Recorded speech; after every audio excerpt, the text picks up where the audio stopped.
You have a bit in mind? Well, I'm just thinking about like how like how in Avatar everyone's kind of like bitch made because like they're always like, oh, we could do the non-violent thing, and they're always running away. But if you put like Goku or Vegeta in there, they just like plow through anything bad that happens. It's like if you put Vegeta against like Fire Lord Ozai, and Ozai's like, I'm going to the Fire Kingdom will rule everything. Vegeta would do something like, ha! Humans bending fire. I guess they had to catch up to our key energies soon enough, eh, Kakarot? And then he'd just like flick him with one finger and take his head off, and then he'd look really smug.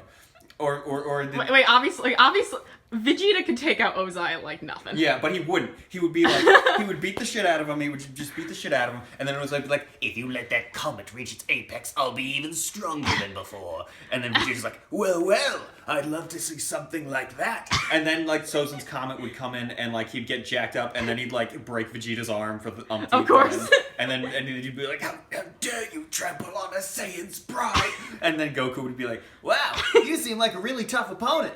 I better come, but I guess I gotta really stop you. I bet you're gonna be a really fun fight. And then they'll beat the shit out of each other, and Goku reaches like Super Saiyan Fire or whatever, and then he beats up Ozai and doesn't kill him, and then he gets the shit kicked out of him again because Fire Lord Ozai has another form, and then Goku has to do like some sort of like desperation attack to beat him, and he does it, and then everyone's like, oh, thank God we had Goku around, and then.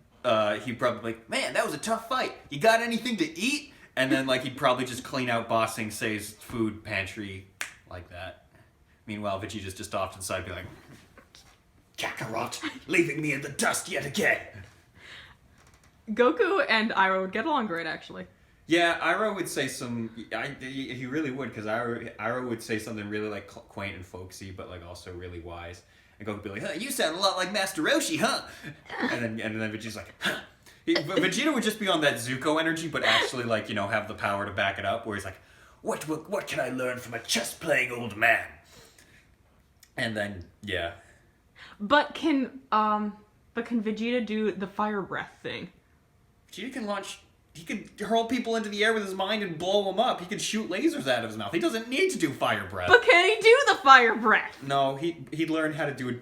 He would try doing it just by, he'd like throw himself into that drill thing over and over again, because that's how Vegeta trains himself. And then he'd come back and be like, well, looks like the Prince of all Saiyans has learned a new technique. And then he can use fire breath, but it's not effective because the bad guy got stronger in the interim, and now Goku has to come in. That old song and dance. I just feel like Avatar would be a lot shorter if you had Goku and Vegeta in there, and we wouldn't have all this wishy-washy running around with all these bitch-made protagonists that don't know how to like take a life. Like they would go against that bitch who like knew how to like bloodbend and shit like that. And Vegeta yeah, that comes later, I think. Which is like, oh, it's such a moral conundrum. How would it's really not.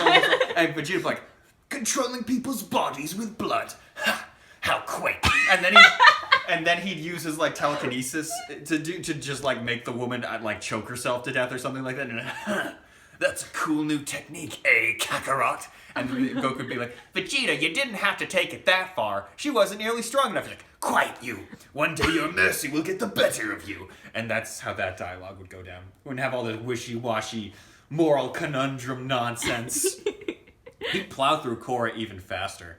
Oh, Jesus. Of course. Yeah, he'd be hit with that, like, chakra bending shit, and then he'd just, like, punch a guy's out. Like, it doesn't matter if you take a Saiyan's ki powers away. What matters is his pride. And then he'd just, like, he'd just kick through the main bad guy, whatever his name was. Literally they had a lot of bad guys. Yeah.